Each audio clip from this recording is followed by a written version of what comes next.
in the history of Rivers State, this is the first time an Ijaw man in similar Fubara is becoming known. So, I'm right. In the new Rivers. In the new Rivers State, okay. Especially from 1999. Yeah. Let me be specific. From 1999. The Fourth Republic. In this Fourth Republic. Out of 26 or so years, or 27 years, this is the first time it seems will complete 4 years for an Ijaw man. Ideally, it should have done 8 years. As against the inquiries that have had it for maybe 16 plus years from the state. Now, the question is, are the Ijaws, and the Ijaws, importantly, are the largest ethnic group in Rivers State? Am I right? Yeah.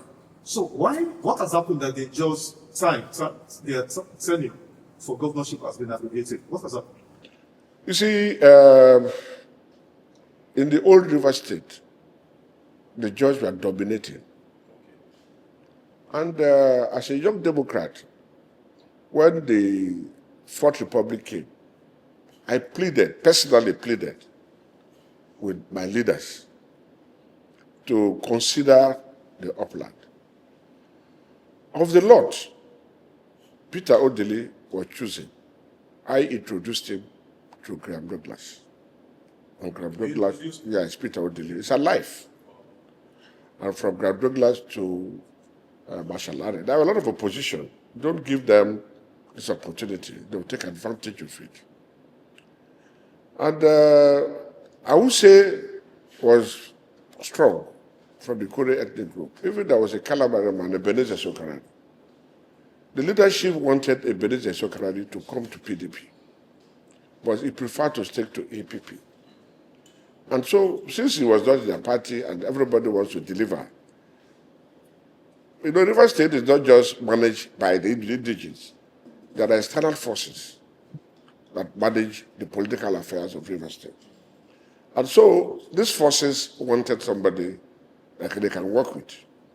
And so when I brought in Peter, the leadership accepted. If I tell you what we did to even disqualify, I would say you'll be shocked.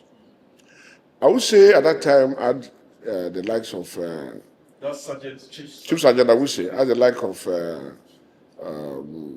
Sokarani, the NAFCON boss. So it was so fearsome because they were all in APP. Peter crossed over to APP based on the advice of the leadership. And when he crossed, they also advised, I would say, to cross. Ebenezer refused to cross and remain in APP.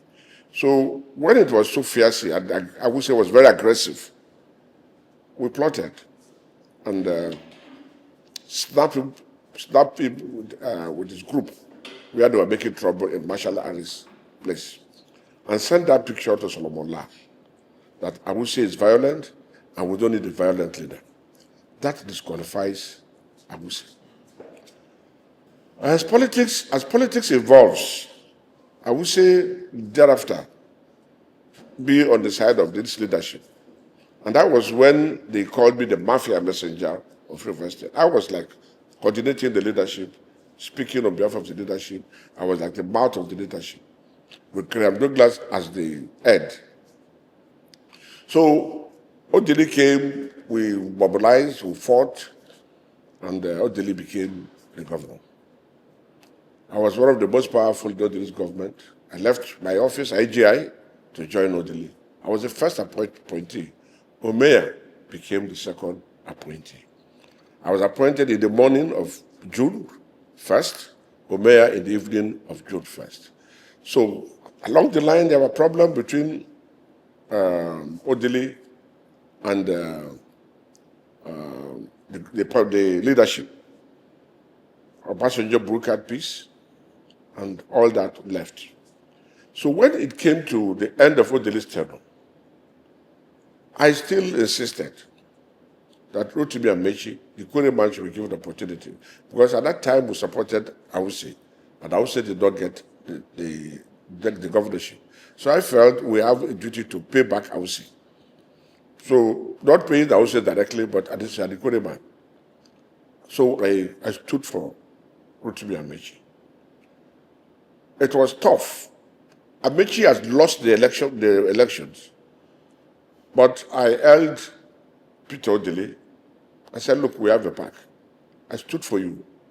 Now I'm standing for Amaechi. I held him down for 2 hours in the government house pavilion. Amaechi Sakebo is alive, was there. Secondus was there. Juake is late, was there.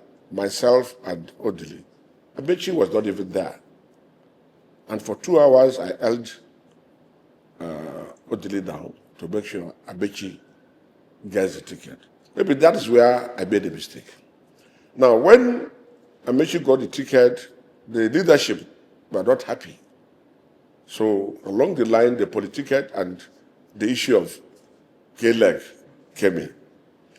When the issue of K-leg came in, what do? I still felt the Ikwerre should take their slot because I look at the political situation in River State, from the old River State to the new River State. The Ikwerre people have been agitating. They have been asking for this governorship. So I said, let us give them. Clark was very angry with me. Chief Clark was very angry with me. Graham Douglas was angry with me. All of them were angry. But I said, look, it is better we carry along our brothers. And along the line, just Friday evening, the directive was given that they should deliver Amaechi. Amaechi was not there. I went to Amaechi, told his wife, it's a life story, it's a life. He should deny it. They should say it if I'm telling the lies. Odili is alive. Amaechi Sakebo is alive. Secondus is alive. So when the case saga came and I still felt the Shore should get it, I went to Peter. I said, look, Obeya has been working with us. We came together. Why don't we give it to Obeya, since it's a cousin to Amaechi, so that we can have that process? So Obeya got it, and myself and Amaechi agreed with Odili to bring Obeya. And that was how Wike came to be the chairman of Amaechi campaign. So they were saying, no, why must we support Obeya? This was Amaechi or nobody. The president of the general was Amaechi's lawyer. I made sure that when Amaechi was in court, the legal fee was paid. On Sunday, we paid the president of the general 25 million to stand for Amaechi, to clear his name that all the allegations against him are not correct. I also spoke to the governor. We flew with Amaechi to Ghana with River State jet. We did all that. And the intrigues came. At a point, the governor also changed his mind when Obeya came in and Obeya won the election. I was shot. My car was bullet-ridden in Obeya's election. But we survived, and Obeya won. So the case went on, and Amaechi won the case. So we felt that the Ikwerres have gotten their turn. Then from nowhere, Wike called me that he will like me to support him to get the ticket after Amaechi. Ikwerre not, Ikwerre south. And I asked him, who will take over? He said he will be the one to take over. He said, it's not right. I was with them in the meeting. Oh, after him, it will go to Ikwerre West and the then chairman of the local government, more local government, will take it. I said, what are you talking? In River State? Why are you talking that way? That was where we parted ways as friends. We are very good friends. I knew him before he finished his political science degree. We went to UST for his law program, and he came and gave us God Engine, myself, Ajubike Beregede, and Timothy Serem, who was like his elder brother. So we knew ourselves. I even played the role in his becoming the local government chairman two times, talking to Berry Odili, talking to other people, Mbata and others. Amaechi also played a role. So when eventually Amaechi won, he got the chief of staff. We thought that would be enough to compensate him. But he started scheming, and Amaechi also was not happy with that scheme, that he wants to become the governor. So the best for him was to send him out. So he went to become a minister, and from there, he now instigated crisis, came out to support the president and all what. We thought, having done that, be a minister, he became a minister, it's enough. But he maneuvered his way, and Mrs. Jonathan insisted that he must be the governor. The elders met with Jonathan. Jonathan was neither here or there. At the point, Clark, everybody was disappointed. That was the husband. Yes. Jonathan. Yes. The president then, Jonathan, disappointed the whole of the elders in the Ijaw nation. And they had their way.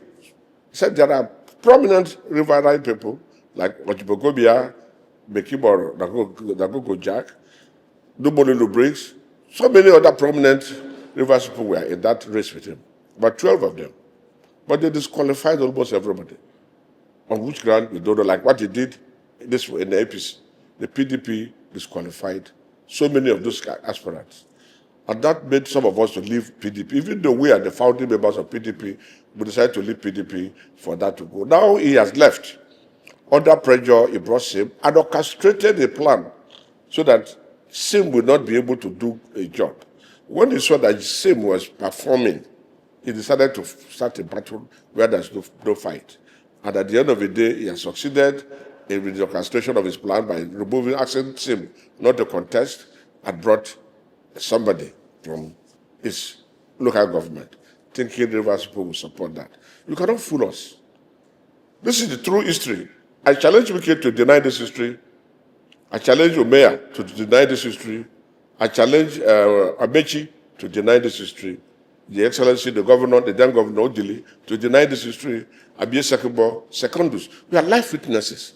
This was the role I played in the Fourth Republic. I didn't get anything. I didn't go for anything. Although I was the first appointee in Odili's cabinet, I resigned and left. So we are not playing politics to grab. But today, what we have here is somebody who came in, he wants to control everything in and out of government. We had other governors. Spiff was a governor who did better than anybody in the state. Okilo came, did his own. Other George came, did his own. Odili came, did his own. Amaechi came. Nobody said he forgot structure that he wants to collect. He said he has forgotten the structure. He wants to collect the structure.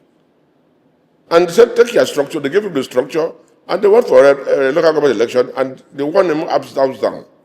He used the judiciary to truncate the election, that, the number of days were not enough, and brought in a state of emergency to scatter the entire state.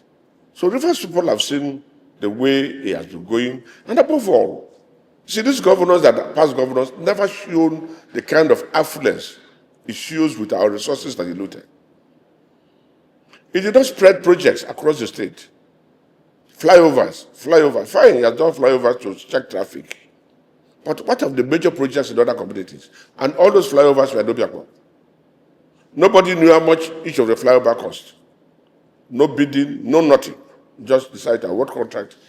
He ruled like an emperor, like a pharaoh. And he has left. What interest do you have in Rivers State? You want to control the resources. While he was governor, internally generated revenue that was declared was 12 billion. Few months after he left, internally generated revenue became 12 billion, 22 billion. What was the magic? 22 to 25 billion. What was the magic? Were there new investment? There were no new investment. Somebody collects the money, share whatever he likes, and cause whatever problem. So now you want to bring your own brother, thinking your brother will rule and you will loot this fund. Where are you going with this money? You acquire everywhere. You Port Harcourt, you bought all of Port Harcourt. You are acquiring properties in Abuja. You grab land, take people away, and behaving as if there is no government. Government is something that comes and go transit. Today you are there, tomorrow you will not be there. So what he's doing is the problem we have in Rivers State. When Rivers people are not happy that somebody has amassed all our money, start having a supermarket, hotel, hospital, different kind of investment, and you are boasting. What can people do? So this is the problem where we have, but we believe that the Rivers people will understand the situation and handle it appropriately. Let me ask you again about Governor Singh Fubara. He was deliberately silent, and I think that was strategic. I don't know whether you agree with me. But was this The silence, was it strategic or was it the greatest or the most costliest and expensive, mistake in political history in Rivers State? Well, the governor decided to be silent. Besides, the governor felt Wike assisted him to become governor. And so there's no point fighting Wike. And indeed, he was not fighting Wike. He was only playing the defense. And we are worried because as a governor, you don't behave like a governor. You have the resources, you have the men, you have the humility. But you don't deploy any of this. You just allow peace. Even at the time when the assembly members decamped and not decamped, sworn affidavit they have decamped, sworn affidavit they have not decamped, that is perjury. When we want to pick them on perjury, he said, no, he refused to support. The elders went to court when the first intervention of Mr. President came, and they gave him 8-point agenda. We looked at all the 8-point agenda, and we discovered that what happened recently was their target. We could read in between what the plan was. We wrote few things, gave to Mr. President, hand over to SIM to accept. When the thing came out, we said no. We challenged it in court. We went to the State High Court. They said they don't have jurisdiction. We appealed. From appeal, we went to Supreme Court. SIM did not give us one kobo. He did not even meet with us to ask, why are you going this? He said the sounds are not there. And said, we're not doing it for you, but you're the beneficiary. We are fighting for the state. And because we refused to back down, SIM refused to see the elders. But we didn't bother because we felt as a young man, he's trying to protect one thing or the other. And that is how he has been consistently. He never fought Wike. He was only defense. And even in a football match, when you continue to play defense, they will score you. You must attack. If you don't attack, you don't try to score, and you allow them to be coming to your defense at all times, and you're on the defense side. That is the problem. Some of the Wike group called you and said, come. Many times your governor is coming to meeting with the president. He comes alone. Wike comes with 20, 30. We are following him. But we are not happy with what he's doing. Why can't he come with some of you elders so that where he cannot talk, you will talk? If you tell the governor, he'll say, forget it. Say, look, I'm not fighting anybody. He's not fighting anybody. Yes. And he's not fighting anybody, has landed the state where we are. But it's good for us, because now everybody can know the intent of years from Wike. He did not deliberately allow the riverine to take position, but he picked somebody he felt he can manipulate, he can control, and he can say whatever he wants, and it will go free. But that is now history in Rivers State. We are looking up to 2027, where a true Rivers son who will emerge through the process and fight this fight on behalf of the state.